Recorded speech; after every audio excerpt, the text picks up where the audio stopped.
Hello, everyone. My name is Diego Alfonso, and I'm your host with the Florida Aviation Network. Today, we are here with Mr. Mark Ducorsky. Mark happens to be the 2015 recipient of the CFI of the Year Award. Mark, please tell us, where are you residing right now? I reside the majority of the time in Lakeland, Florida. Okay, and I guess one of the questions that we always ask in this particular interview, especially when pilots are involved, is can you tell us where the dream comes from? In other words, where was the first time that you looked up, saw an airplane, and said, I want to do that? Would you please let us know? Sure. Actually, it didn't happen to me that way at all. Every summer when I was, a kid, my parents used to send me to summer camp, which I absolutely did not want to do. A friend of my parents was a private pilot, and I was friendly with him, and he knew that I wasn't too keen on going away to summer camp for the whole summer. So he sent me a little article about a camp in Bangor, Maine called Camp Solo. And that was an airport, not an airport, it was a summer camp that you would learn to at least manipulate the controls of an airplane. You weren't old enough to solo, and I really had very little interest in it. But the cost of the summer camp was astronomical, and I knew that my parents wouldn't be able to afford to send me there. So when the time came for me to choose a summer camp, my mother asked me, well, what summer camp do you want to go to, Mark? And I said, Camp Solo, Mom. Here's the article right here. And she saw how much it was, and she said, oh, no, you're going to have to speak with your father about that. And my dad came home that night, and he said, what's this about some flying summer camp? I'm like, yeah, Dad. And he said, where did this sudden interest in flying come from? I'm like, Dad, I've been wanting to fly since I was a baby. And he said, well, it's awful expensive. And I said, yeah, but you know what? I either go there or I don't go away to summer camp. So I figured, I'm done. I won't have to go to summer camp this year. So that was a take it or leave it type of thing. Absolutely. And he looked at it and scratched his head, and he said, well, if you want to do it that bad, okay, fine, you can go. Needless to say, I wasn't happy. Nevertheless, when I went to summer camp, unlike all the other summer camps I had been to, I really loved it. And the first takeoff with my instructor, I said, this is really fun. And it wasn't long thereafter that the bug hit me. And after Camp Solo that summer, I continued on and would work or hang around the airport on the weekends and after school so I could wash planes, fuel planes, preheat planes, whatever they might be, so I could get a lesson or two over the weekend. And then that's what got me started. Okay, and you became I guess, a private pilot up in that region of the country? Yes, sir. I became I soloed on my 16th birthday, private on my 17th, and so forth. And that was in upstate New York. Whereabouts exactly? Because that's my neck of the woods up there. Is it Skyacres Airport? Oh yeah, of course. That was my first solo. I'm very familiar with that area. Now, subsequent to that, where did you get the following certificates and ratings? Yeah, great question. I was lucky enough to have a mentor when I was taking my flying lessons. Being a young man, I didn't understand how the whole process worked. So one day, prior to taking my private pilot check ride, I asked my instructor, I said, by the way, how does this work? When I'm done, you issue me a private pilot certificate? And he said, well, no, you'll actually go fly with a gentleman, and he's been designated by the FAA to administer the practical test, and you'll fly with him, and if you do everything you should, then you'll be issued a temporary certificate, and that will be your private pilot certificate. So as soon as he got done telling me that, I said to myself, well, how could there be so many pilots? And I asked my instructor, how does this man make a living doing how many check rides does he have to do?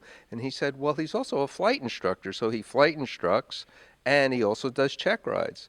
And then the sort of light went on in my head, and I said to myself, why am I flying with this instructor when I can fly with the guy that really knows about all this? Cut the middleman, right? Yeah, cut the middleman out. So a few weeks later, I visited him, and he told me, yes, in fact, he could train me, and he was my mentor for, 30 years thereafter. Taught me for additional ratings, certificates, and so forth. Now, what was really what made you decide to become a flight instructor? So, you can be a pilot, you can be private instrument, commercial, multi-engine, whatever, but then to decide to be a flight instructor, there has to be a little umph there, and I wonder what that was.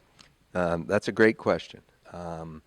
I was I was hanging around a glider port because the gliders interested me. And I was listening to one of the instructors give a new student sort of a, for lack of a better word, dissertation on what their lesson was going to be like. And even though I didn't have really any experience to speak of in a glider, I said to myself, this guy's giving him misinformation. That's wrong, what he's telling him. And who am I to go over and say anything? And that's when I said to myself, well, if you're not going to do anything about it, don't complain about it. And that's what motivated me. Mark, I understand that you are presently involved in some sort, what I would call a special aviation project. Would you be kind enough to let us know what that is? Yes, sir. I'm lucky enough to be the administrator of the James C. Ray Scholarship with the help of some other really fine people in administering the scholarship, whereby any Polk County high school student is able to receive the funding to be able to achieve their private pilot certificate. In addition, we also offer a college tuition scholarship, which is available to students who have graduated from the Central Florida Aerospace Academy and are attending classes in an aerospace-related higher education institution in Polk County. That's very interesting. Bob, as a CFI, if you were the FAA king tomorrow, and you have a wide brush, a very wide brush, what would you think it would be something that you will either introduce or try to change in flight training today? Well, first, we would make Diego president of the flight training division. And what would we change? I would say that we would change or help instructors to see the importance of professionalism, the importance of conveying airmanship, the importance of discipline, both in pre-flight planning and in the cockpit. I think those are very important traits that need to be passed on to the students, and those people who are students now hopefully will pass that on to their students. Exactly, and those things are just so along my way of thinking. Actually, when I do seminars, and I do a lot of seminars for CFI applicants, one of the things that I mention is, and this is probably along the lines of your thoughts, is that it's okay to become a flight instructor to build up hours. There's nothing wrong with that. I did that, but flight instructing cannot be the byproduct of building time. Building time has to be the byproduct of flight instructor. And I think that kind of goes along of things that you were saying. Okay, changing the subject a little bit here, I want to ask you now a personal question, and that is, how do you feel about being nominated and selected for the 2015 CFI of the Year award? Well, it's certainly an honor. And as I mentioned earlier today, I owe a lot of that to my wife, who's been so supportive of my efforts. And really, I'm sort of a cog in the wheel in that I haven't really done any of this by myself. It's volunteers, people I work with, and I just try to make soup out of the ingredients. Well, one of the things, and I know, because I was also a CFI of a year back in the day, and we really don't know why we get to this point. However, if you trace back your actions, if you trace, in other words, your reputation at some time and point starts to be known, and that, whether we believe it or not, is recognized by not only the FIA but industry, because actually the engine behind this ceremony is industry with the great support of the FIA.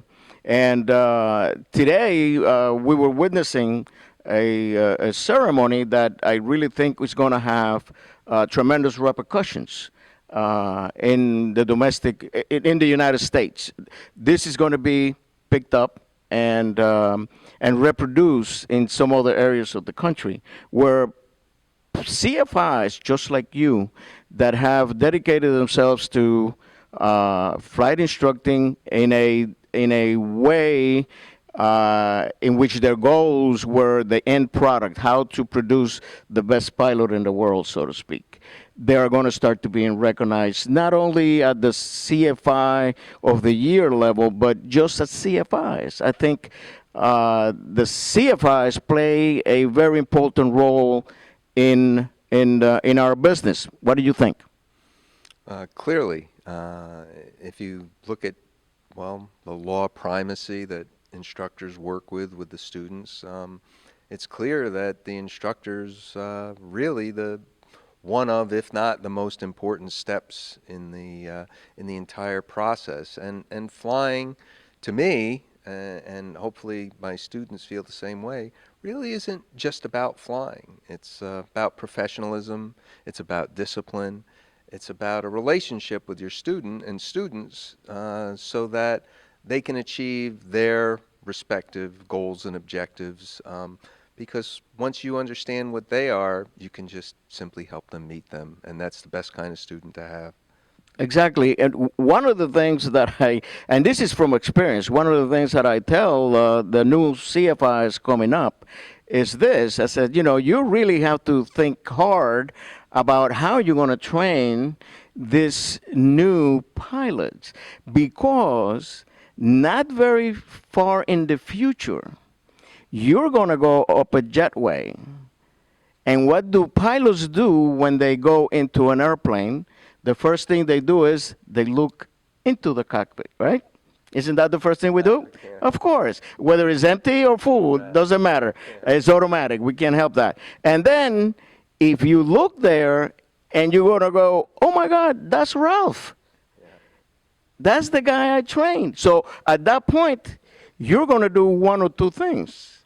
You're going to turn around and go, or you're just going to go and sit.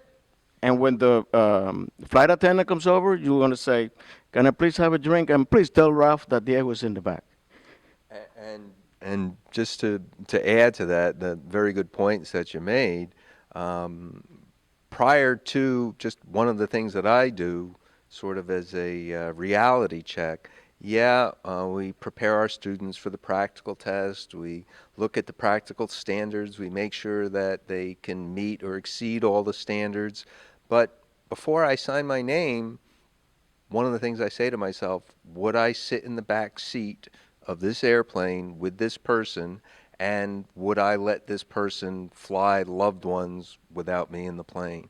And if they can't meet those two things, then yeah, the standards are there. Nevertheless, we still need a little bit of work. Those are better standards, definitely are better standards. Folks, we have come to the end. We're signing off now, but I cannot sign off without thanking again the FAA and, of course, the Florida Aviation Network for their effort in producing this event today. Have a good day.